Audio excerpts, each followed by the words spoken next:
दोस्तों, पिछले वीडियो के अंदर हम लास्ट में जैसलमेर दुर्ग के बारे में बात कर रहे थे। जैसलमेर दुर्ग के बारे में हमने पूरी बात की थी। इसके बाद आगे के दुर्ग के बारे में देखते हैं अपने एक दुर्ग आता है दोस्तों, गागरोन दुर्ग।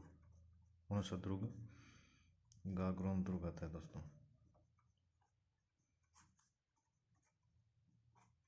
ये गागरोन दुर्ग है कहाँ पर? झालावाड़ के अंदर।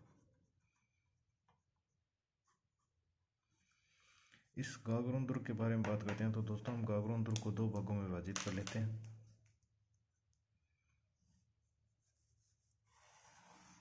ताकि याद करने में क्या रहे, आसानी रहे। दो भागों में विभाजित कर लेते हैं। पहले देखते हैं कि ये है कहाँ पर। तो हमने बात की थी ये कहाँ पर है, झालावाड़ के अंदर है। झालावाड़ के अंदर है और ये दोस्तों एक जल दुर्ग है और काली सिंध और आहू नदियों के संगम पर बना हुआ है दोस्तों। कौन कौन सी नदियों के संगम पर है? काली सिंध और आहू। एक दोस्तों काली सिंध है और एक काली सील है। काली सील और काली सिंध, इनमें कन्फ्यूज नहीं होना है। ये दोस्तों काली सिंध और आहू नदियों के संगम पर है। नदियों के संगम पर होने के कारण इसकी श्रेणी कौन सी हो जाएगी? जल दुर्ग। ये एक प्रकार का जल दुर्ग है दोस्तों। और ये एक ऐसा दुर्ग है दोस्तों, ये गागरोन दुर्ग, इसकी नींव नहीं है दोस्तों, ये बिना नींव का दुर्ग है। तो इसकी एक विशेषता है कि बिना नींव के सीधे चट्टान पर है दोस्तों। ये बिना नींव के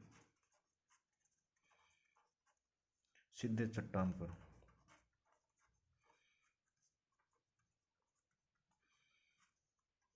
बिना नींव के सीधे चट्टान पर स्थित दुर्ग है दोस्तों। बिना नींव के सीधे चट्टान पर स्थित दुर्ग है।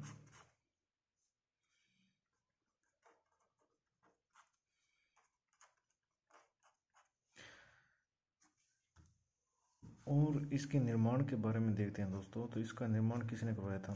तो गागरोन दुर्ग है, इसका निर्माण दोस्तों 1195 ईस्वी के अंदर करवाया जाता है।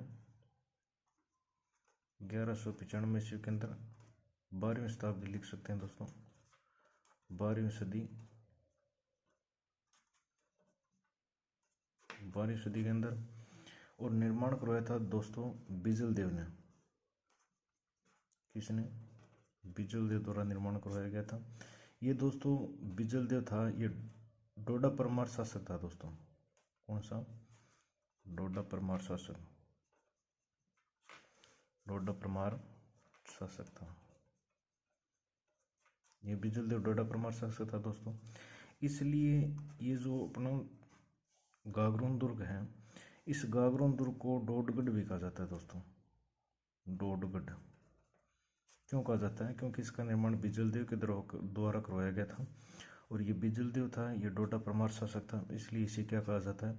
डोडगढ़ कहा जाता है या दुल्लरगढ़ भी कहा जाता है। दुल्लरगढ़ के नाम से भी जाना जाता है दोस्तों। अब एक शासक आता है देवी सिंह खिंची। वो देवी सिंह खिंची है दोस्तों, इस बिजल देव को क्या कर देता है? पराजित कर देता है। और देवी सिंह खिंची बिजल देव को पराजित करके यहाँ पर क्या कर लेता है? अधिकार कर लेता है। कौन करता है? देवी सिंह खिंची। देवन सिंह है दोस्तों, देवन सिंह खिंची। और ये देवन सिंह खिंची था, ये दारू का था दोस्तों। कहाँ का? दारू शासक था। दारू शासक देवी सिंह खिंची है। ये देवी सिंह खिंची बिजल देव को पराजित करके कहाँ पर अधिकार कर लेता है? गागरोन पर अधिकार कर लेता है। इसके बाद यदि बात करते हैं हम, ये देवी सिंह खिंची दोस्तों बिजल देव को पराजित करके और इस पर अधिकार करके गागरोन पर, इसका नाम रख देता है दोस्तों गागरोन। पहले इसका क्या नाम था? डोडगढ़ या दुल्लरगढ़ था। क्यों? क्योंकि बिजल देव ने निर्माण कराया था और बिजल देव एक डोड परमार शासक था, इसलिए इसका नाम क्या था? डोडगढ़ या दुल्लरगढ़। लेकिन देवी सिंह खिंची किसको पराजित कर देता है? बिजल देव को पराजित कर देता है और इसका नाम क्या रख देता है? गागरोन नाम रख देता है दोस्तों। यदि हमें पूछ लेता है कि गागरोन दुर्ग का गागरोन नाम किसने रखा था, तो ये देवन सिंह खिंची ने रखा था दोस्तों। इसके बाद भगवान कृष्ण जी के एक पुरोहित आते हैं गर्गाचारी। भगवान कृष्ण जी के पुरोहित हैं गर्गाचारी। गर्गाचारी गर्गाचारी कौन थे? भगवान कृष्ण के पुरोहित थे दोस्तों। इन गर्गाचारी के नाम पर इसका नाम पड़ जाता है दोस्तों गरगराटपुर। कौन क्या नाम पड़ जाता है? गरगराटपुर। इस गागरोन दुर्ग का नाम क्या पड़ जाता है? गरगराटपुर पड़ जाता है दोस्तों। इसके बाद में हम आगे बढ़ेंगे। इस पर महमूद खिलजी फर्स्ट था। महमूद खिलजी फर्स्ट था। उस महमूद खिलजी फर्स्ट ने यहाँ पर अधिकार किया था और इसका नाम रखा था दोस्तों मुस्तफाबाद। महमूद खिलजी फर्स्ट ने यहाँ पर अधिकार किया था और महमूद खिलजी फर्स्ट ने इस गागरोन दुर्ग का क्या नाम रखा था, तो इसका नाम रखा था दोस्तों मुस्तफाबाद। मुस्तफाबाद। मुस्तफाबाद से मेरे एक चीज़ दिमाग में है दोस्तों, मैं आपको कल बताना भूल गया था। चित्तौड़गढ़ के अंदर हमने देखा था, चित्तौड़गढ़ पर जब अलाउद्दीन खिलजी ने चित्तौड़गढ़ पर आक्रमण किया था, चित्तौड़गढ़ पर आक्रमण किया था 1303 के अंदर, तो ये अलाउद्दीन खिलजी इस चित्तौड़गढ़ का नाम रख देता है दोस्तों खिजराबाद। खिजराबाद। चित्तौड़गढ़ का नाम किसने बदला था? अलाउद्दीन खिलजी ने बदला था। 1303 के अंदर अलाउद्दीन खिलजी ने आक्रमण किया था और इस पर अधिकार करके इसका नाम क्या रख दिया था? खिजराबाद रख दिया था। और इसको इसका जो चित्तौड़ का प्रशासन बनाया था खिजर खां को बना दिया दोस्तों। और एक चीज़ थी मैं बताना भूल गया था आपको कल, कि चित्तौड़गढ़ के अंदर एक दरगाह है दोस्तों, चल फिर शाह की दरगाह। चल फिर शाह की दरगाह। कौन सी शाह की दरगाह दोस्तों? चल फिर शाह की दरगाह है।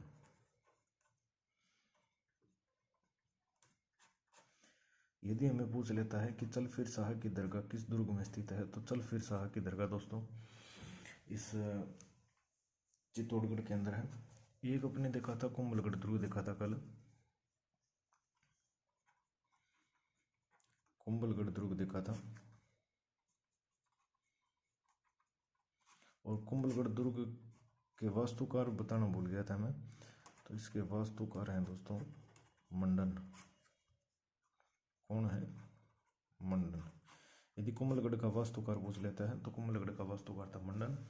और चित्तौड़गढ़ का परिवर्तित नाम था खिजराबाद। और चित्तौड़गढ़ के अंदर कौन सी दरगाह है?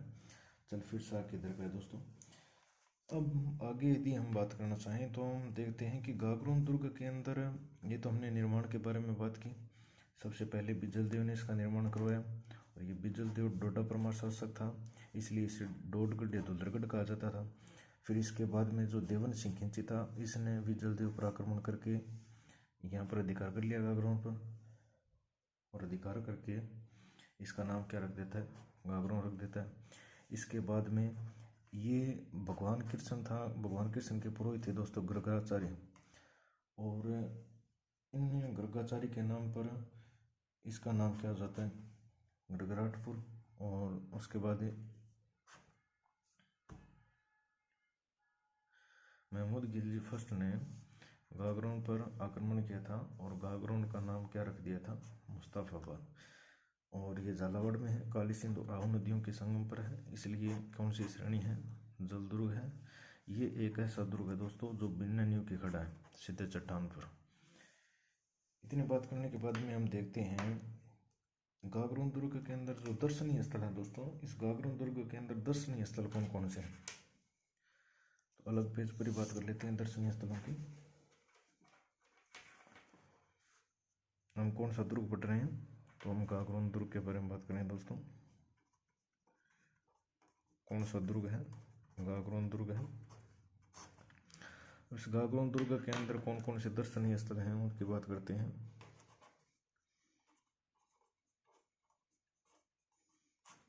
दर्शनीय स्थल, यदि दर्शनीय स्थलों की बात करना चाहें दोस्तों, तो ये अपना गागरोन दुर्ग है, इसको एक डायग्राम के माध्यम से समझते हैं ताकि याद रखने में आसानी हो सके दोस्तों। ये मान लेते हैं दोहरा प्रकोटा युक्त है अपना ये जो गागरोन दुर्ग है, ये दोहरा प्रकोटा युक्त दुर्ग है। ये इसका क्या हो गया, ये इसका प्रकोटा हो जाएगा दोस्तों। गागरोन दुर्ग का ये क्या है, प्रकोटा है।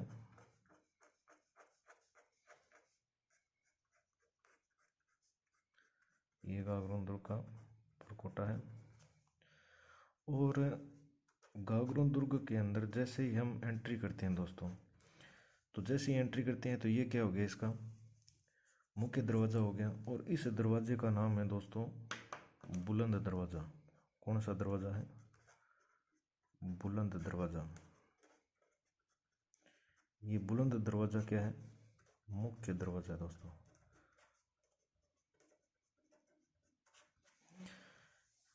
गागरोन दुर्ग के अंदर हम एंट्री करते हैं तो सबसे पहले जो दरवाज़ा आता है, जो मुख्य दरवाज़ा है गागरोन का, उस मुख्य दरवाजे का नाम है दोस्तों बुलंद दरवाज़ा। और इस दरवाजे का यदि निर्माण पूछ लेता है, बुलंद दरवाजे का निर्माण किसने करवाया था, बुलंद दरवाजे का निर्माण दोस्तों औरंगजेब के द्वारा करवाया गया था। औरंगजेब के द्वारा इसका क्या करवाया गया था, निर्माण करवाया गया था। कौन सी जेब के द्वारा, औरंगजेब के द्वारा निर्माण करवाया गया था। इससे जस्ट आगे चलते हैं, बुलंद दरवाजे मुख्य दरवाजे से हम जस्ट आगे चलते हैं तो दो चीज़ें देखने को मिलती है दोस्तों अपने को। एक तो है अंधेरी बावड़ी। कौन सी बावड़ी है, अंधेरी बावड़ी है दोस्तों। और एक अपने को मिलता है जौहर कुंड, जौहर कुंड।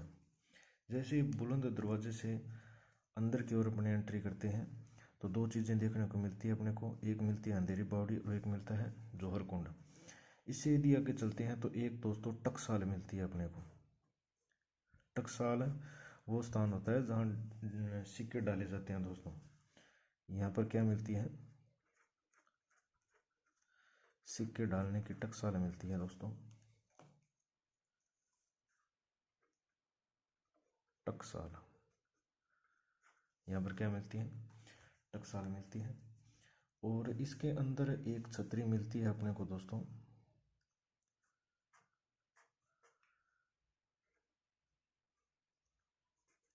एक छतरी मिलती है और ये छतरी किसकी छतरी है, गागरोन में किसकी छतरी है दोस्तों, संत पिंपा की छतरी है, संत पिंपा की छतरी। संत पिंपा की छतरी है। पिंपा जी ये पिंपा जी थे कौन दोस्तों, तो ये प्रताप सिंह खिंची था दोस्तों, प्रताप सिंह खिंची।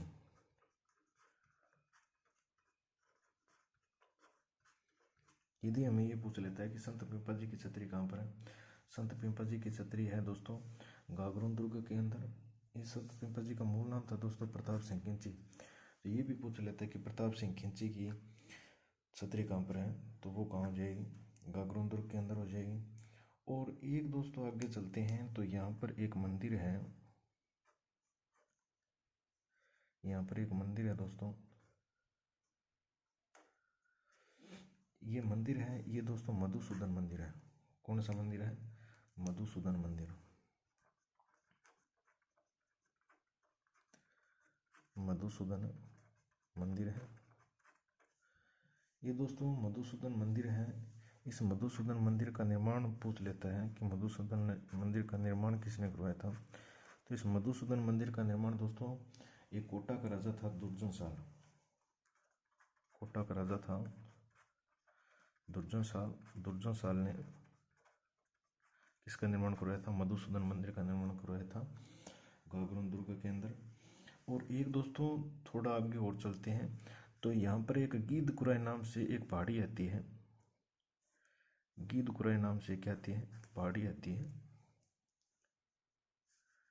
कौन सी पहाड़ी है, गीदकुराई। गीदकुराई के नाम से एक पहाड़ी आती है।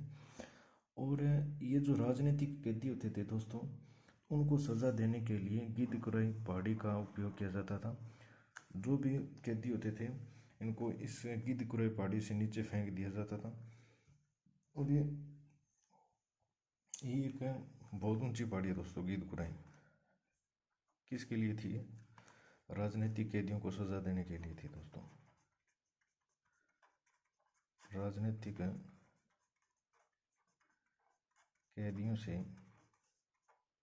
कैदियों को सज़ा देने हेतु प्रयोग किया जाता था। किसका? गीदकुराई का प्रयोग किया जाता था। तो कई बार ये भी पूछ लेता है दोस्तों कि गीदकुराई का संबंध कौन से दुर्ग से है, तो गीदकुराई का संबंध कौन से दुर्ग से हो जाएगा? गागरोन दुर्ग से हो जाएगा। और ये जो टकसाल थी ना दोस्तों, इस टकसाल के अंदर यहाँ पर सालिम शाही सिक्के डाले जाते थे। कौन से सिक्के डाले जाते थे? सालिम शाही सिक्के। सालिम शाही सिक्के डाले जाते थे। हमें ये पूछ लेता है कि सालिम शाही सिक्के कहाँ प्रचलित थे? तो गागरोन में प्रचलित थे। यहाँ पर एक टकसाल मिलती है गागरोन दुर्ग के अंदर, जहाँ पर सालिम शाही सिक्के डाले जाते थे। तो सालिम शाही सिक्कों का संबंध कहाँ से हो जाएगा? गागरोन से हो जाएगा। और एक यहाँ पर देखते हैं दोस्तों, तो यहाँ पर एक दरगाह है। जैसे ये मैं दरगाह बनाऊँ, यहाँ पर ये दरगाह है दोस्तों। ये किसकी दरगाह है दोस्तों? ये मिठे साहब की दरगाह है। कौन से साहब की? मिठे साहब की दरगाह है। ये मिठे साहब कौन थे दोस्तों? तो ये हमीमुद्दीन चिश्ती थे दोस्तों। हमीमुद्दीन चिश्ती थे। मोस्टली तो ये पूछता है दोस्तों मिठे साहब की दरगाह कौन से दुर्ग में है? तो गागरोन दुर्ग के अंदर। ये मिठे साहब थे, इनका वास्तविक नाम था दोस्तों हमीमुद्दीन चिश्ती। तो ये भी पूछ लेता है कि हमीमुद्दीन चिश्ती की दरगाह कौन से दुर्ग के अंदर है? तो वो अपने गागरोन दुर्ग के अंदर हो जाएगी।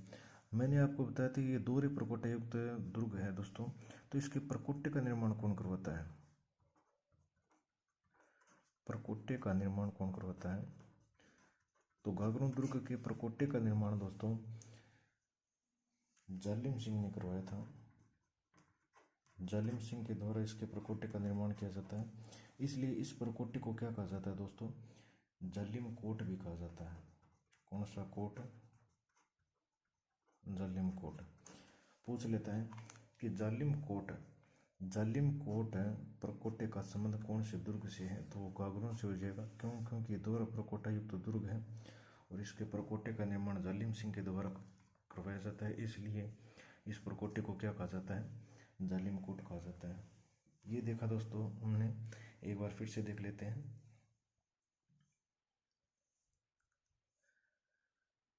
सबसे पहले हम एंट्री करते हैं तो कौन सा दरवाज़ा आएगा? बुलंद दरवाज़ा आएगा। और इस बुलंद दरवाजे का निर्माण औरंगजेब ने करवाया था। आगे चलते हैं तो एक हमें अंधेरी बावड़ी और जौहर कुंड मिलता है। उससे आगे में चलते हैं तो यहाँ पर एक टकसाल मिलती है। टकसाल क्या होती है दोस्तों? टकसाल होती है दोस्तों सिक्के डालने का स्थान होता है।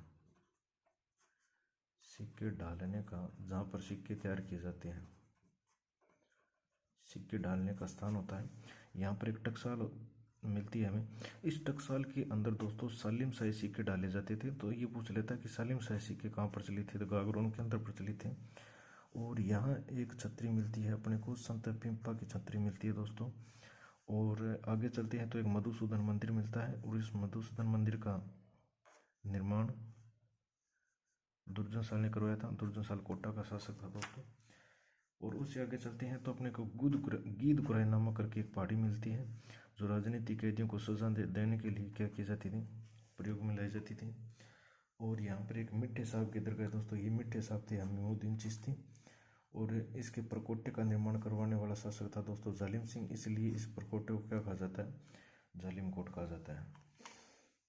ये हमने दोस्तों दर्शनीय स्थलों की बात की कि अपने गागरोन दुर्ग के अंदर अपने को क्या क्या देखने को मिलेगा। इसके बाद इसके अंदर दो शाखे हुए दोस्तों गागरोन दुर्ग के अंदर, तो हम शाखाओं की बात कर लेते हैं।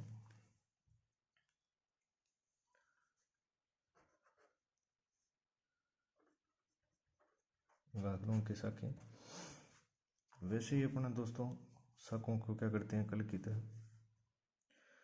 की तरह है शाखाओं को एक गोल घेरे में कैद करते हैं। यहाँ पर कितने शाखे हुए दोस्तों, दो शाखे हुए थे। जैसलमेर के अंदर 2.5 शाखे हुए थे, गागरोन के अंदर 2 शाखे, चित्तौड़गढ़ के अंदर कितने शाखे देखे थे, 3 शाखे। सबसे ज़्यादा चित्तौड़गढ़ के अंदर हुए दोस्तों, 3 शाखे हुए हैं। तो ये 2 शाखे कब कब हुए थे, पहला शाखा हुआ था दोस्तों 1423 के अंदर, और दूसरा शाखा हुआ था 1444 के अंदर। 1423 ईस्वी और 1444 ईस्वी। जब 1423 ईस्वी में पहला शाखा हुआ था तो इसके समय आक्रमणकारी कौन था दोस्तों, आक्रमणकारी, तो यहाँ पर आक्रमणकारी दोस्तों महमूद खिलजी फर्स्ट था। कौन था, महमूद खिलजी, महमूद खिलजी फर्स्ट था। मैंने बात की थी दोस्तों, इस महमूद खिलजी फर्स्ट ने इस गागरोन दुर्ग पर आक्रमण करके और इसको जीतकर अधिकार में लेकर इसका नाम चेंज किया था गागरोन दुर्ग का, और नाम क्या रखा था, मुस्तफाबाद। तो पहला आक्रमण किसने किया था, महमूद खिलजी फर्स्ट ने किया था। और जब महमूद खिलजी फर्स्ट यहाँ पर आक्रमण करता है तो इस समय यहाँ पर पालन खिंची के नेतृत्व में शाखा किया जाता है दोस्तों। पालन खिंची के नेतृत्व में क्या होता है, शाखा होता है। पालन खिंची ने क्या किया था, केसरिया करने वाला कौन था, पालन खिंची था दोस्तों, पालन खिंची था। और महमूद खिलजी ने गागरों का नाम रख दिया मुस्तफाबाद। इसके बाद यदि हम बात करते हैं अपने दूसरे शाखे की, तो दूसरा शाखा हुआ था 1423 के अंदर, और आक्रमणकारी कौन था, आक्रमणकारी देते हैं दोस्तों यहाँ। ये जो महमूद खिलजी फर्स्ट था ये मालवा का था दोस्तों, मालवा का था। और 1444 के अंदर दूसरा शाखा होता है, तो उस समय आक्रमणकारी होशंग शाह था दोस्तों। कौन था, होशंग शाह। ये होशंग शाह भी मालवा का था दोस्तों, मालवा। इस समय केसरिया किसने किया था, इसके समय केसरिया किया था दोस्तों अचलदास खिंची ने, अचलदास खिंची ने यहाँ पर क्या किया था, केसरिया किया था। और जोहर करने वाली रानी थी, जोहर किया था दोस्तों लाला मेवाड़ी ने। कौन सी मेवाड़ी है, लाला मेवाड़ी। ये लाला मेवाड़ी और कोई नहीं दोस्तों, कुंभा की बहन है। महाराणा अपन कुंभा है मेवाड़ा वाले, कुंभा जी की बहन है दोस्तों, कुंभा जी की बहन है। ये जो दूसरा शाखा हुआ था दोस्तों, गागरों का दूसरा शाखा हुआ था 1444 के अंदर, इसका उल्लेख कहाँ मिलता है अपने को, इस शाखे का उल्लेख दोस्तों अचलदास खिचड़ी वचनिका के अंदर मिलता है। अचलदास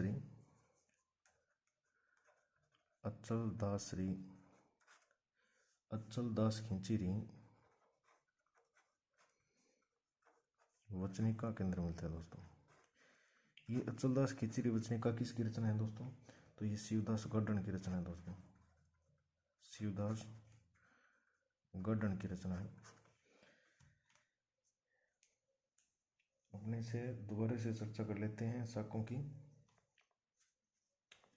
तो गागरोन दुर्ग के अंदर कुल कितने शाखे हुए दोस्तों, 2 शाखे हुए। पहला हुआ था 1423 के अंदर, दूसरा हुआ था 1444 के अंदर। जब यहाँ पहला शाखा हुआ था तो उस समय महमूद खिलजी फर्स्ट था। 2 आएंगे दोस्तों यहाँ पर, एक आएगा महमूद खिलजी फर्स्ट और एक आएगा महमूद खिलजी सेकंड।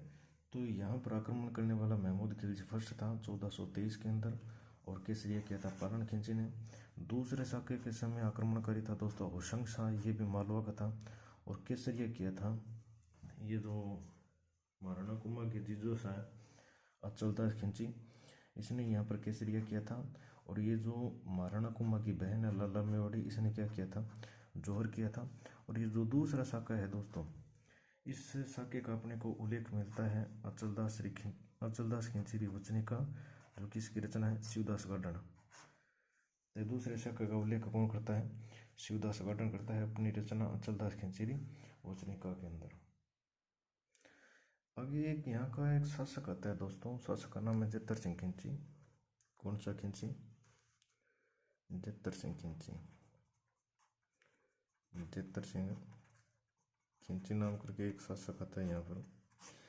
जो जेतर सिंह खिलजी था दोस्तों, इसके समय एके ने यहाँ पर क्या किया था, आक्रमण किया था। ये कई बार पूछ लेता है दोस्तों कि अलाउद्दीन खिलजी ने जब आक्रमण किया था गागरोन दुर्ग पर, तो उस समय गागरोन का शासक कौन था, तत्कालीन शासक था जेतर सिंह। इसने एके ने क्या किया था, आक्रमण किया था दोस्तों।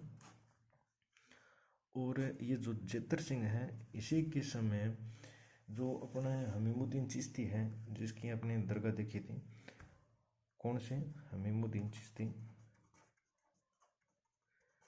हमीमुद्दीन चिश्ती है दोस्तों। ये हमीमुद्दीन चिश्ती किसके समय यहाँ आते हैं, जेतर सिंह के समय यहाँ आते हैं दोस्तों, गागरोन दुर्ग की यात्रा करते हैं। हमने ये हमीमुद्दीन चिश्ती की पीछे दरगाह भी देखी थी।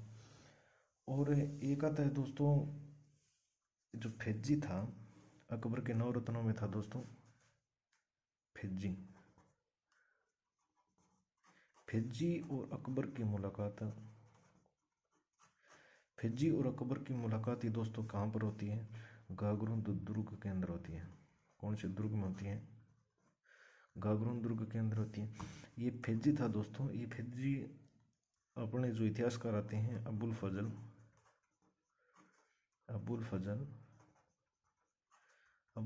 के भाई थे दोस्तों। ये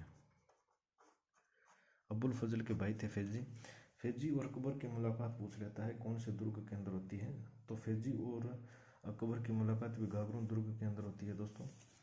जो अकबर था, इस अकबर ने गागरोन दुर्ग के अंदर जो जागीर थी अपने दरबारी विद्वान पृथ्वीराज राठौड़ को दे दी थी दोस्तों एक बार। ये जो अकबर है, ये अकबर जो गागरोन दुर्ग की जागीर थी, गागरोन दुर्ग पर अधिकार करके, गागरोन दुर्ग पर अधिकार करता है अकबर। और अकबर ने गागरोन दुर्ग पर अधिकार करके ये जागीर किसको प्रदान कर देता है दोस्तों, पृथ्वीराज राठौड़ को प्रदान कर देता है, पृथ्वीराज राठौड़ को दे देता है दोस्तों। पृथ्वीराज राठौड़ इसका दरबारी विद्वान था, इस पृथ्वीराज राठौड़ को दे देता है, जिसे इतिहास में किस नाम से जाना जाता है दोस्तों, पित्थल के नाम से जाना जाता है। पत्थल पित्थल अपने दो सुने हुए, वो पित्थल के नाम से जाना जाता है। वो एक महाराणा प्रताप थे पाथल, और इसे पित्थल के नाम से जाना जाता है दोस्तों। ये पृथ्वीराज राठौड़ की एक रचना आती है, पृथ्वीराज राठौड़ की रचना आती है। इस रचना का नाम है दोस्तों वेली किशन रुक्मणीरी, वेली किशन रुक्मणीरी। वेली किसकी है दोस्तों, किशन रुक्मणी की, वेली किशन रुक्मणीरी। इसकी जो पृथ्वीराज राठौड़ की जो रचना है वेली किशन रुक्मणीरी, इसकी रचना दोस्तों इसने गागरोन दुर्ग के अंदर की थी। कौन से दुर्ग के अंदर, गागरोन दुर्ग के अंदर की थी दोस्तों। और ये पूछ लेता है कि वेली किशन रुक्मणीरी कौन सी भाषा में है, शैली पूछ लेता है दोस्तों, इसकी कौन सी शैली थी, तो इसकी डिंगल शैली थी दोस्तों। हमारे भाषा साहित्य के अंदर 2 शैलियाँ आती हैं, एक आती है डिंगल और एक आती है दोस्तों पिंगल। ये जो पिंगल शैली थी ना, वो पिंगल तो ही अपने पश्चिमी राजस्थान के अंदर, ये जो पिंगल थी ये अपने पूर्वी राजस्थान के अंदर। तो ये गागरोन दुर्ग के अंदर इसकी रचना करता है वेली किशन रुक्मणीरी, कौन, पृथ्वीराज राठौड़। तो ये कहाँ है गागरोन दुर्ग? पूर्व के अंदर है। तो यहाँ शैली कौन सी हो जाएगी? डिंगल शैली हो जाएगी दोस्तों। जो पिंगल शैली थी ना, वो मुख्यतः चारणों के द्वारा रचित होती थी दोस्तों, और पश्चिमी राजस्थान में प्रचलित थी। और डिंगल शैली थी वो कौन सी? ये डिंगल शैली थी, ये पूर्वी राजस्थान में थी। इसके बाद पूछ लेता है दोस्तों कि ये जो वेली किशन और कुंडली थी ना, इसको प्रकाश में कौन लाया था? प्रकाश में लाने वाला वेली किशन रुक्मणी को प्रकाश में कौन लाया था? तो इसको प्रकाश में लाया था दोस्तों एलपी टेस्सीटोरी। कौन सा टोरी? L P Tessitori. L P Tessitori Veli Kishan Rukmani को प्रकाश में लाते हैं। और ये दोस्तों पृथ्वीराज राठौड़, जो एलपी टेस्सीटोरी है ना, ये पृथ्वीराज राठौड़ को क्या कहते हैं? पृथ्वीराज राठौड़ को दोस्तों डिंगल का हेरोस कहते हैं। डिंगल का हेरोन्स। कई बार पूछ लेता दोस्तों कि पृथ्वीराज राठौड़ को डिंगल का हेरोन्स किसने कहा था? तो एलपी टेस्सीटोरी ने कहा था। और कई बार ये पूछ लेता है कि डिंगल का हेरोन्स किस कवि को कहा जाता है? तो अपना पृथ्वीराज राठौड़ को कहा जाता है। किस रचना के कारण कहा जाता है? वेली किशन रुक्मणी, इस रचना के कारण कहा जाता है। इसकी रचना की थी गागरोन दुर्ग के अंदर, और इसकी शैली है दोस्तों डिंगल। और इसको जो वेली किशन रुक्मणी है, इसको प्रकाश में लाने का काम करता है एलपी टेस्सीटोरी। और ये जो एलपी टेस्सीटोरी है दोस्तों, ये पृथ्वीराज राठौड़ को क्या कहते हैं? डिंगल का हेरोस कहते हैं दोस्तों। ये जो वेली किशन रुक्मणी है, इसके बारे में दुर्सा अड्डा एक बात कहते हैं दोस्तों। कौन सा अड्डा? दुर्सा अड्डा बात कहते हैं। ये दुर्सा अड्डा विद्वान है, जो क्या कहते हैं कि ये जो वेली किशन रुक्मणी है ना, ये 5वां वेद और 19वां पुराण है। 5वां वेद और 19वां पुराण। ये कई बार पूछ लेता है दोस्तों कि 5वां वेद और 19वां पुराण किस रचना को कहा जाता है? तो वेली किशन रुक्मणी को कहा जाता है। और कहा किसने था? दुर्सा अड्डा ने कहा था। और इसके बाद ये जो कर्नल जेम्स टोड है ना, ये कर्नल जेम्स टोड तो यहाँ तक कह देते हैं दोस्तों कि जो ये वेली किशन रुक्मणी है, इसके अंदर 10,000 घोड़ों के बल के समान बल है दोस्तों। कितने? कौन कहता है? अपने टोड साहब कहते हैं 10,000 घोड़ों के समान बल बताते हैं दोस्तों। 10,000 घोड़ों के समान बल।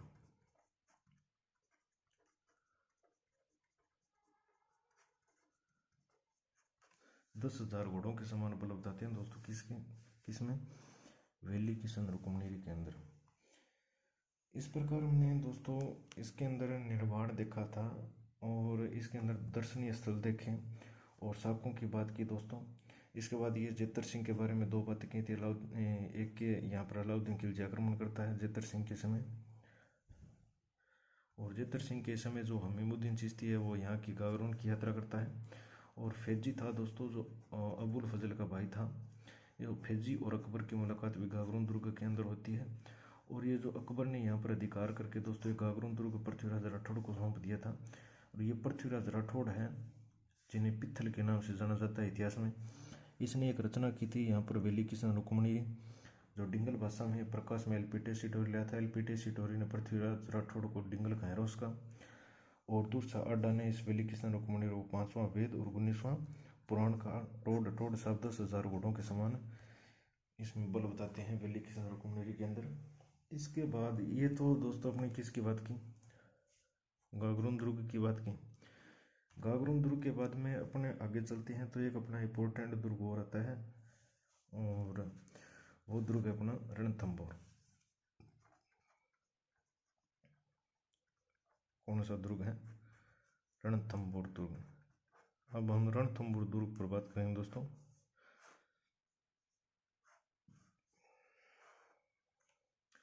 रणथंभौर दुर्ग है। रणथंभौर दुर्ग की सबसे पहले तो अपने आकृति देखते हैं दोस्तों। रणथंभौर दुर्ग की आकृति देखते हैं।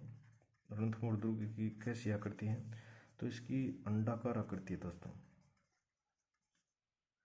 अंडाकार आकृति, इस प्रकार की आकृति दोस्तों इसकी अंडाकार आकृति है रणथंभौर की। इसके बाद में यदि हम इसके प्राचीन नामों के बारे में बात करें, प्राचीन नाम, तो इसके जो अपना एक प्राचीन नाम मिलता है वो मिलता है दोस्तों रणस्तंभपुर। कौन सा पुर? रणस्तंभपुर मिलता है दोस्तों, रणस्तंभपुर, रणस्तंभपुर इसका नाम मिलता है। और ये रणस्तंभपुर नाम मिलता कहाँ पर है दोस्तों? तो हमीर रासों के अंदर उल्लेख मिलता है इस नाम का, हमीर रासों। ये हमीर रासों रचना किसकी है? ये हमीर रासों दोस्तों दो आते हैं अपने कवि, एक आता है सारंगधर, सारंगधर, और एक आता है जोधराज।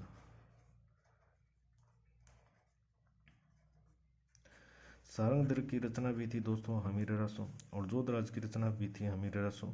यदि हमें इन दोनों में से एक को फर्स्ट प्रायोरिटी पर किसको रखेंगे? जोधराज को रखेंगे दोस्तों। इनकी ये रचना थी हमीर रासों। कई बार पूछ लेता है दोस्तों कि जो हमीर रासों है, इस हमीर रासों के अंदर रणथंभौर दुर्ग का क्या नाम दिया गया है? या हमीर रासों के अनुसार रणथंभौर दुर्ग है, इसका प्राचीन नाम क्या है? तो रणस्तंभपुर है दोस्तों। ये नाम देता है तो रणथान नाम देता है, रणस्तंभपुर देता है,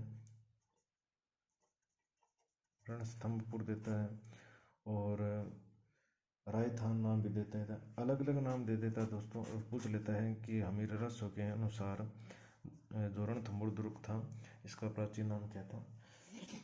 और एक नाम और मिलता है दोस्तों अपने को, रण, ये तो था रणस्तंभपुर, और एक नाम मिलता है रणथंभपुर। कौन सा? रणथंभपुर। ये जो रण और थंब नाम की दो पहाड़ियां हैं दोस्तों। ये रण और थंब नाम की दो पहाड़ियां हैं। इन पहाड़ियों पर निर्मित होने के कारण इसका क्या नाम मिलता है? रणथंभपुर भी नाम मिलता है दोस्तों। अब देखते हैं कि रणथंभौर दुर्ग का निर्माण किसने करवाया था। इसके निर्माण के बारे में बात करते हैं। तो इसका निर्माण दोस्तों 8वीं शताब्दी के अंदर चौहान शासकों द्वारा करवाया जाता है। 8वीं शताब्दी में कौन करवाते हैं? चौहान शासक इसका निर्माण करवाते हैं दोस्तों। और इसके अंदर भी एक नाम आता है, एक आता है महेश्वर, एक आता है जयंत, और एक आता है दोस्तों रणथानदेव। महेश्वर और एक आता है जयंत, और एक नाम मिलता है अपने को दोस्तों रणथानदेव, रणथानदेव। ये नाम नहीं पूछता है दोस्तों एग्जाम के अंदर, ये पूछता है कि रणथंभौर दुर्ग का निर्माण किसने करवाया था? चौहान शासकों द्वारा निर्माण करवाया गया था 8वीं शताब्दी के अंदर। ये याद रखना दोस्तों, 8वीं शताब्दी के अंदर चौहान शासकों द्वारा इसका निर्माण करवाया जाता है। ये जो रणथंभौर दुर्ग है दोस्तों, ये रणथंभौर दुर्ग 7 पहाड़ियों से घिरा हुआ दुर्ग है दोस्तों, 7 पहाड़ियों से घिरा दुर्ग है। यहाँ बात की आकृति की, उसके बाद प्राचीन नाम देखें, निर्माण के बारे में देखा, और 7 पहाड़ियों से घिरा है। इसके बाद यदि हम आगे बात करते हैं तो इसके बारे में एक कथन मिलता है दोस्तों। ये जो अपना रणथंभौर है, रणथंभौर के बारे में एक कथन मिलता है, और वो कथन का था दोस्तों अबुल जो फैजी का भाई था ना, अबुल फजल, फैजी के भाई की मुलाकात कहाँ हुई थी? गागरोन के अंदर। किससे? अकबर से। अबुल फजल एक कथन कहता है दोस्तों रणथंभौर दुर्ग के बारे में, बहुत फेमस कथन है, कई बार पूछ लिया जाता है दोस्तों, कि राजस्थान के अंदर ये एक ऐसा दुर्ग है जो बख्तरबंद है। ये कहता है कि बाकी सभी दुर्ग नंगे हैं, केवल ये जो रणथंभौर है ये क्या है? बख्तरबंद दुर्ग है। बाकी सभी दुर्ग नंगे हैं,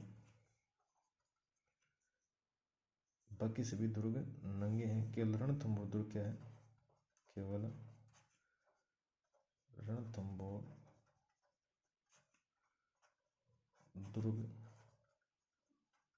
बख्तरबंद है। बख्तरबंद का अर्थ हुआ दोस्तों कि जब हम रणथंभौर दुर्ग पर जाते हैं, रणथंभौर दुर्ग के अंदर जाते हैं, तो ये कंटीली झाड़ियों से घिरा हुआ दोस्तों, जंगलों से घिरा हुआ दोस्त है। ये जंगलों से घिरा हुआ दुर्ग है। यहाँ पर जाना बहुत कठिन है दोस्तों।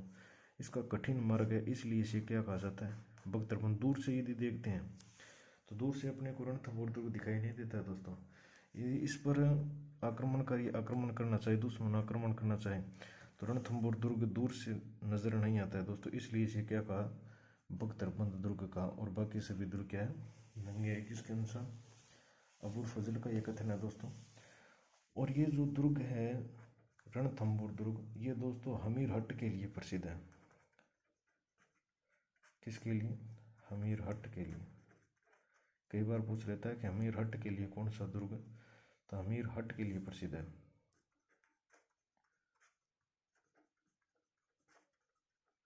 यहाँ पर एक हमीर हट नाम से एक शासक हुए थे, हमीर के नाम से शासक हुए थे दोस्तों, जो बहुत हठी थे। इसके बारे में एक वो कहावत भी आती है कि हमीर हट तिरिया तेल चढ़े ना दूजी बार, ऐसे करके ऐसी एक कहावत भी आती है दोस्तों। इसके बाद में, कथन के बाद में, यदि हम रणथंभौर में आगे की बात करते हैं, तो इसके अंदर दोस्तों हम दर्शनीय स्थलों की बात करते हैं। दर्शनीय स्थलों की बात करते हैं।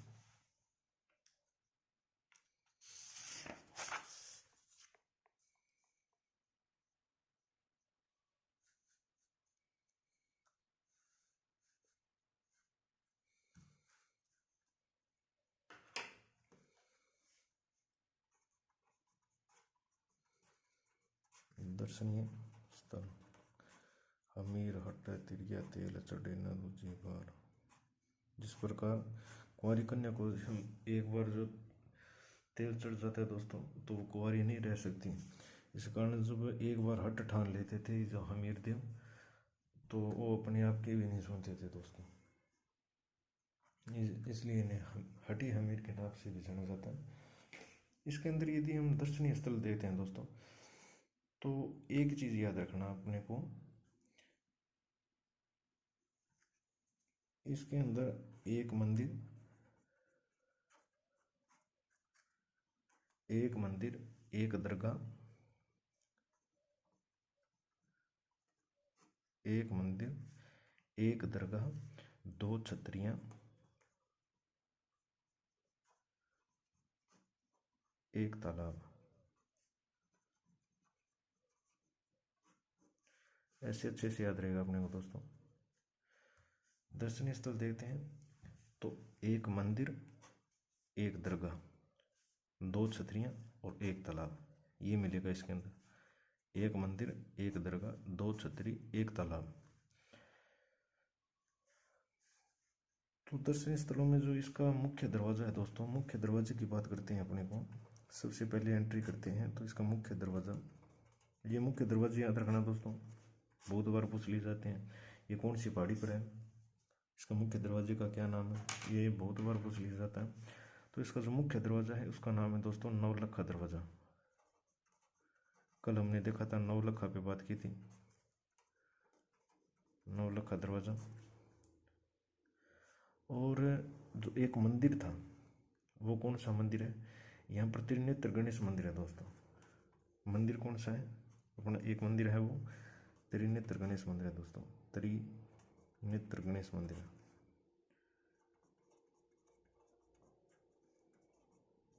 ये मंदिर बहुत फेमस है दोस्तों, त्रिनेत्र गणेश जी का मंदिर। यहाँ पर जो गणेश जी की प्रतिमा लगी हुई है इस मंदिर के अंदर दोस्तों, उस प्रतिमा के अंदर गणेश जी की कितनी आंखें, तीन आंखें, इसलिए इसे क्या कहा जाता है, त्रिनेत्र गणेश मंदिर कहा जाता है। राजस्थान में एकमात्र त्रिनेत्र गणेश मंदिर है दोस्तों, ये बहुत फेमस है। कई बार पूछ लिया जाता है त्रिनेत्र गणेश जी का मंदिर कौन से दुर्ग में है, तो वो अपने कौन से दुर्ग में जाएंगे, रणथंभौर दुर्ग के अंदर हो जाएंगे। और इसके अंदर अगर दरगाह की बात करते हैं तो यहाँ पीर सदरुद्दीन की दरगाह है दोस्तों। किसकी है, पीर सदरुद्दीन की दरगाह।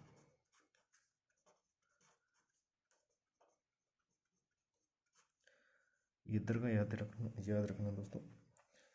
मंदिर किसका है? त्रिनेत्र गणेश जी का मंदिर है। दरगाह किसकी है? पीर सदरुद्दीन की दरगाह है।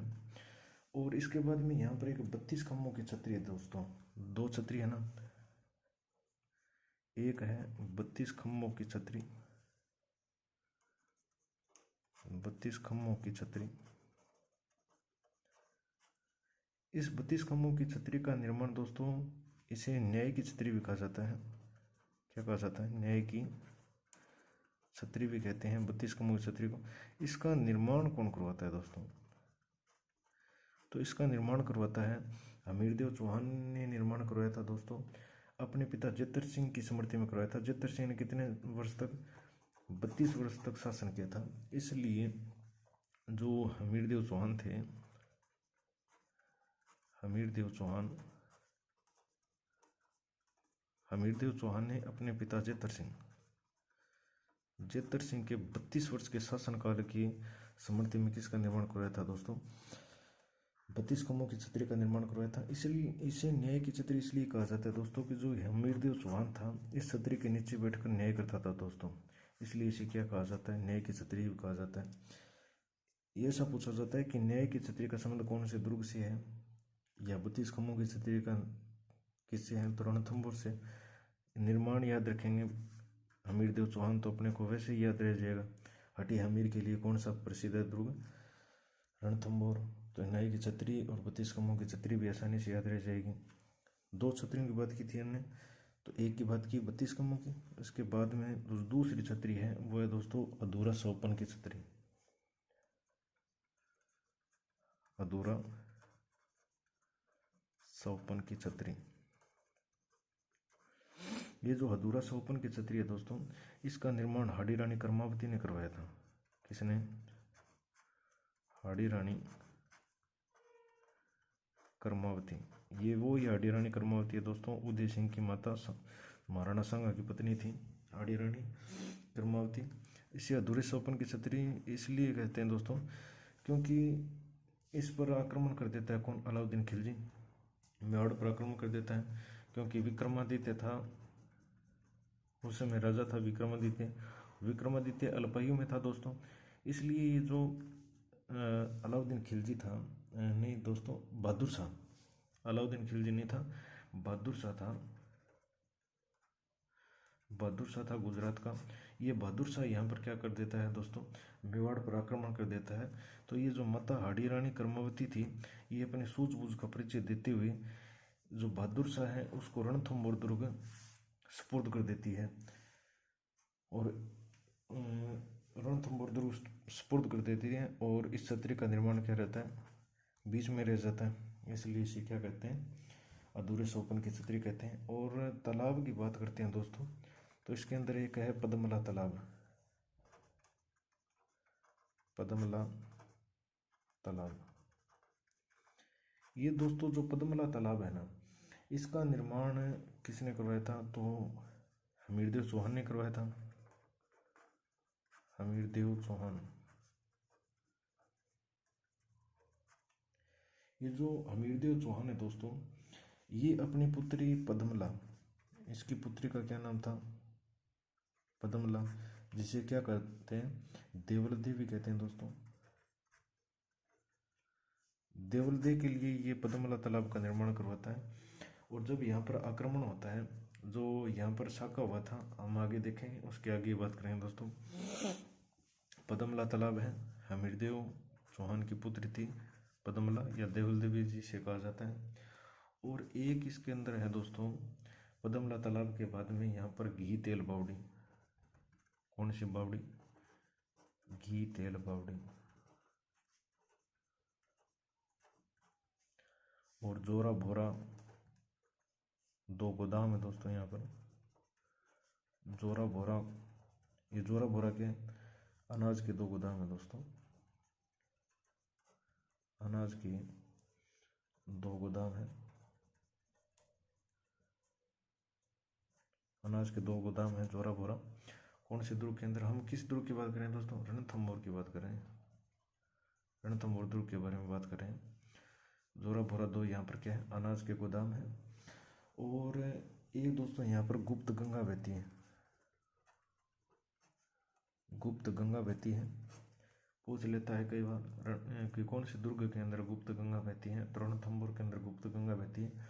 और यहाँ पर दोस्तों एक फौजी छावनी है, फौजी छावनी भी है, फौजी छावनी का भी निर्माण करवाया गया था। तो ये हमने दर्शनीय स्थलों के बारे में बात की थी दोस्तों। आगे हम महलों के बारे में भी बात करेंगे। तो इसके अंदर एक मंदिर देखा था हमने। सबसे पहले तो हमने मुख्य दरवाजे की बात की। मुख्य दरवाजा कौन सा है, ये क्या लिख दिया मैंने, मुख्य दरवाजा कौन सा है, नवलखा। हाँ सही है दोस्तों, नवलखा है, नवलखा दरवाजा। इसके बाद में यहाँ पर एक मंदिर है दोस्तों, नेत्र गणेश जी का मंदिर है। पीर सदरुद्दीन दीन की दरगाह है। 32 खम्भों की छतरी है, जिसे न्याय की छतरी भी कहते हैं, जिसका निर्माण कौन करवाता है, हमीरदेव चौहान करवाता है। अपने पिता जेतर सिंह के 32 वर्षों के शासनकाल की स्मृति में अधूरे सौपन की छतरी है दोस्तों, इसका निर्माण हाड़ी रानी कर्मावती करवाती है। एक यहाँ पर पदमला तालाब है, जिसका निर्माण कौन करवाता है, हमीरदेव चौहान करवाता है अपनी पुत्री पदमला या देवलदेव, इसके लिए यहाँ पर पदमला तालाब का निर्माण करवाया जाता है। ये पूछ लेता है दोस्तों कि घी तेल पाउडी कहाँ पर है, तो घी तेल पाउडी अपने रणथंभौर के अंदर है। जोरा भोरा 2 अनाज के गोदाम है। यहाँ पर गुप्त गंगा बहती है। और यहाँ पर किसका निर्माण करवाया गया था, फौजी छावनी का निर्माण करवाया गया था। इसके बाद में यदि हम यहाँ पर महल देखना चाहें दोस्तों, प्रमुख महलों की बात करते हैं। प्रमुख महल रणथंभौर के अंदर कौन कौन से महल हैं, तो प्रमुख महलों के अंदर एक है दोस्तों, इसके अंदर सुपारी महल। वो खाने वाली सुपारी नहीं है दोस्तों, महल है ये, सुपारी महल है, सुपारी महल है। और ये जो सुपारी महल है दोस्तों, ये ऐसा महल है जिसके अंदर मंदिर, मस्जिद और गिरजाघर तीनों हैं दोस्तों। क्या,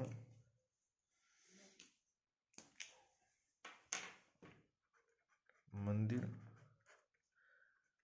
मस्जिद और गिरजाघर,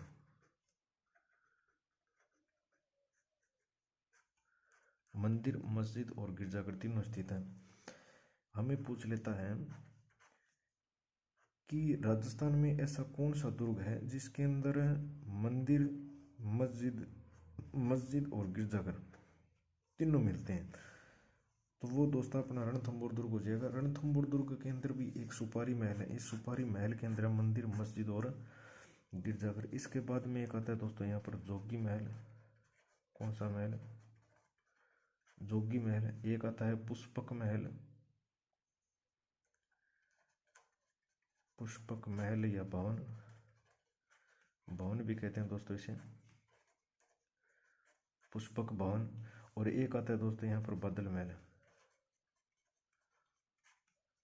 मैं आपको आगे दोस्तों ये जो बदल महल है अपने राजस्थान के अंदर, इन सभी की विशेषताओं को बताते हुए एक जगह इंडिकेट कर दूंगा, जिसे याद करने में अपने को आसानी रहेगी, वो कन्फ्यूज नहीं होगा।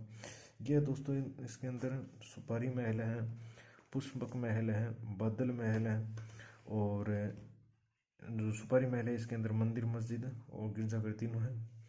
ये तो दोस्तों जो जलालुद्दीन खिलजी था, जेके जिसे कहते हैं अपने, इस जेके ने यहाँ पर आक्रमण किया था दोस्तों। जलालुद्दीन खिलजी ने रणथंभौर अभियान में असफल होने पर जो जलालुद्दीन खिलजी था, जलालुद्दीन खिलजी, ये जलालुद्दीन खिलजी दोस्तों इस पर आक्रमण करता है। किस पर, इस रणथंभौर पर आक्रमण करता है। लेकिन ये जलालुद्दीन खिलजी क्या हो जाता है, असफल हो जाता है दोस्तों, असफल हो जाता है। तो असफल होकर जब वापस जा रहा होता है तो ये एक बहाना मारता है दोस्तों, और ये कहता है कि मैं ऐसे 10 दुर्गों को एक मुसलमान के बाल के बराबर नहीं समझता। अपनी हार तो कैसे स्वीकार कर ले दोस्तों, तो वही बात करेगा ये कि अंगूर खट्टे हैं। ये कहता है कि मैं ऐसे 10 दुर्गों को, मैं ऐसे 10 दुर्गों को मुसलमान के मैं ऐसे 10 दुर्गों को मुसलमान के एक बाल के बराबर नहीं समझता।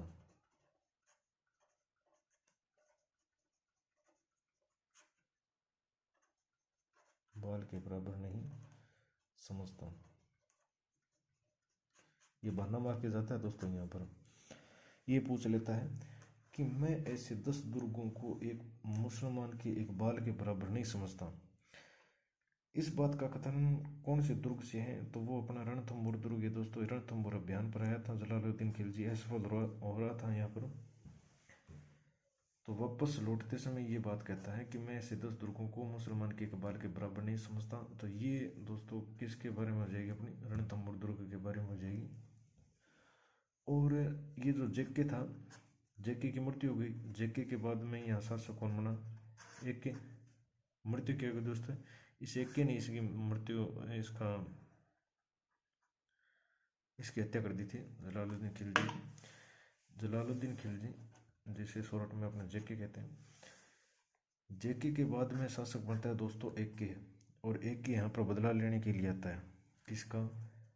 जेके का। जेके को सफलता मिली थी ना यहाँ पर, ये बदला लेने के लिए आता है अलाउद्दीन खिलजी। एक विरमदेव की कहानी भी आती है दोस्तों यहाँ पर। नहीं, वो विरमदेव वाली यहाँ पर नहीं है, वो जालोर के अंदर है दोस्तों। एके आता है। एके यहाँ पर आक्रमण करता है दोस्तों। एके आक्रमण करता है 11 जुलाई को। 11 जुलाई 1301 के अंदर यहाँ पर आक्रमण करता है दोस्तों। कौन? जलालुद्दीन खिलजी। और यहाँ पर जो केसरिया किया जाता है दोस्तों, वो केसरिया किसके द्वारा किया जाता है? हटी हमीर के द्वारा किया जाता है, अर्थात हमीर देव चौहान के द्वारा। हमीर देव चौहान के द्वारा। और जो जोहर है, वो जोहर किया जाता है दोस्तों। इसकी पत्नी थी हमीरदे की रानी रंगदे। रंगदे बसंती चोला, वही है रंगदे। रंगदे ने यहाँ पर जोहर किया था दोस्तों। ये जो हमीरदेव चौहान है, इसकी एक पुत्री थी, पीछे भी देखा था हमने। कौन सी? पदमला। पदमला, या जिसे क्या कहा था हमने? देवलदे। देवलदे। इस देवलदे ने दोस्तों, जो इसने हमीरदेव चौहान ने पदमला तालाब बनवाया था ना, यहाँ पर देखा था हमने। ये पदमला तालाब का निर्माण करवाया था हमीरदेव चौहान ने अपनी पुत्री पदमला के लिए। जो ये पदमला थी दोस्तों, ये पदमला इस तालाब के अंदर कूद जाती है। पदमला तालाब, पदमला पदमला तालाब के अंदर कूद जाती है दोस्तों। इसको जल जोर भी कहते हैं एक प्रकार से। तो ये जो अपना आक्रमण होता है अलाउद्दीन खिलजी का, तो इस समय यहाँ पर शक हुआ था। तो पूछ लेता है दोस्तों कि रणथंभौर दुर्ग है, रणथंभौर दुर्ग में शक किसके समय होता? एक शक हुआ था दोस्तों 1301 के अंदर। आक्रमण किसने किया था? अलाउद्दीन खिलजी ने। कब किया था? 11 जुलाई 1301 के अंदर। केसरी हमीरदेव चौहान करता है और जोहर रंगदे करती है दोस्तों। और उसके बाद में ये गया जोहर में जल जोहर भी कह सकते हैं, पदमला ने किया था, पदमला तालाब के अंदर कूद कर। इस प्रकार दोस्तों हमने रणथंभौर दुर्ग के बारे में बात की, आज गागरोन दुर्ग के बारे में बात की। तो आगे इसी प्रकार दोस्तों हम आगे के दुर्गों के बारे में बात करेंगे। तब तक के लिए धन्यवाद दोस्तों। और कमेंट सेक्शन में आप ज़रूर बताना कि आपको क्लास कैसे लगी दोस्तों। मैं आपको जो ये अपने दुर्ग, जैसे ही अपने दुर्ग कंप्लीट हो जाएंगे, दुर्ग कंप्लीट होने के बाद में मैं आपको आगे के टॉपिक करूँगा। जो अपने कल्चर है दोस्तों, कला साहित्य अपना जो सब्जेक्ट है, कला साहित्य कल्चर कंप्लीट करवाऊँगा दोस्तों यहाँ पर। और एक अपने क्लास चल रही है ज्योग्राफी की, ज्योग्राफी की क्लास चल रही है दोस्तों, वो ज्योग्राफी भी कंप्लीट करवाऊँगा, कला साहित्य भी कंप्लीट करवाऊँगा। 0 लेवल से लेकर लास्ट तक जाने की कोशिश करेंगे दोस्तों। तो ये 2 सब्जेक्ट अपने क्लियर होने के बाद में अपने तीसरे इतिहास को भी देखेंगे दोस्तों।